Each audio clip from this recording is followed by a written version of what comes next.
1980s, in the communist Eastern Germany, if you owned a typewriter, you had to register it with the government. You had to register a sample sheet of text out of the typewriter, and this was done so the government could track where text was coming from. If they found a paper which had wrong kinds of thoughts, they could track down who created that thought.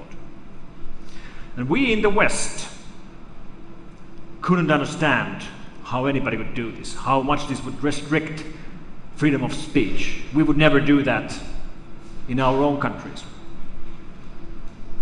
But today, in 2011, if you go and buy a color laser printer from any major laser printer manufacturer and print a page, that page will end up having slight yellow dots printed on every single page in a pattern which makes the page unique to you and to your printer. This is happening to us today. And nobody seems to be making a fuss about it. And this is an example on the ways that our own governments are using technology against us, the citizens. And this is one of the main three sources of online problems today. If we look at what's really happening in the online world, we can group the attacks based on the attackers. We have three main groups. We have online criminals, like here we have Mr. Dmitry Golubov from the city of Kyiv in Ukraine. And the motives of online criminals are very easy to understand. These guys make money.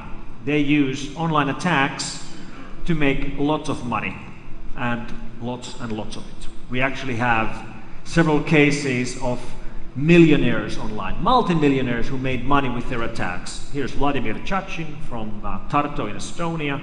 This is Alfred Gonzalez. This is Stephen Watt. This is Björn Sundin. This is Matthew Anderson, Tariq Al-Daour, and so on and so on.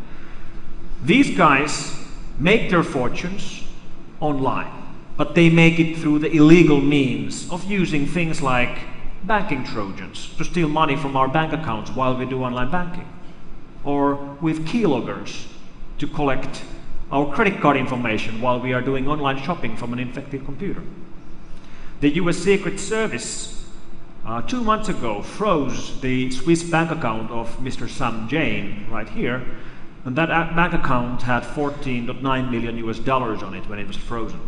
Mr. Jain himself is on the loose, nobody knows where he is. And I claim it's already today that it's more likely for any of us to become a victim of a crime online than here in the real world. And it's very obvious that this is only going to get worse. In the future, majority of crime will be happening online. The second major group of attackers that we are watching today are not motivated by money. They're motivated by something else. Motivated by protest, motivated by an opinion, motivated by the laughs. Groups like Anonymous have risen up over the last 12 months and have become a major player in the field of online attacks. So those are the three main attackers. Criminals who do it for the money, hacktivists like Anonymous doing it for the protest, but then the last group are nation states, governments doing the attacks. And then we look at cases like what happened in DigiNotar. This is a prime example of what happens when governments attacks against their own citizens. DigiNotar is a certificate authority from the Netherlands, or actually it was. It was run into bankruptcy last fall because they were hacked into. Somebody broke into and they hacked it thoroughly. And I asked last week in a meeting with Dutch government representatives, I asked one of the leaders of the team whether he found plausible that people died because of the DigiNotar hack. And his answer was yes. So how do people die as a result of a hack like this? Well, DigiNotar is a CA. They sell certificates. What do you do with certificates? Well, you need a certificate if you have a website that has HTTPS, SSL encrypted services. Services like Gmail.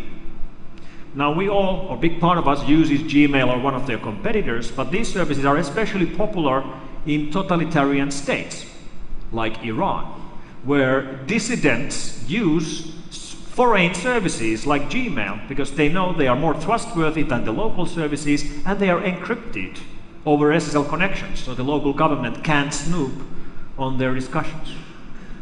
Except they can if they hack into a foreign CA and issue rogue certificates. And this is exactly what happened with the case of DigiNotar. What about Arab Spring and things that have been happening, for example, in Egypt? Well, in Egypt, the rioters looted the headquarters of the Egypt Secret Police in April 2011. And when they were looting the building, they found lots of papers. Among those papers, this binder titled Finfisher. And within that binder were notes from a company based in Germany which had sold the Arab Egypt government a set of tools for intercepting and in very large scale all the communication of the citizens of the country. They had sold this tool for 280,000 euros to the Egypt government. The company headquarters are right here. So Western governments are providing totalitarian governments with tools to do this against their own citizens. But Western governments are doing it themselves as well. For example, in Germany, just a couple of weeks ago, the so-called Staatstrojan was found, which was a Trojan used by German government officials to investigate their own citizens. If you are a suspect in a criminal case, well, it's pretty obvious your phone will be tapped. But today, it goes beyond that. They will tap your internet connection. They will even use tools like Staatstrojan to infect your computer with a Trojan, which enables them to watch all your communication, to listen to your online discussions, to collect your passwords. And when we think deeper about things like these, the obvious response from people should be that, okay, well, that sounds bad, but that doesn't really affect me, because I'm a legal citizen. Why should I worry? Because I have nothing to hide. And this is an argument which doesn't make sense. Privacy is implied. Privacy is not up for discussion. This is not a question between privacy against security. It's a question of freedom against control. And while we might trust our governments right now, right here in 2011, any right we give away will be given away for good.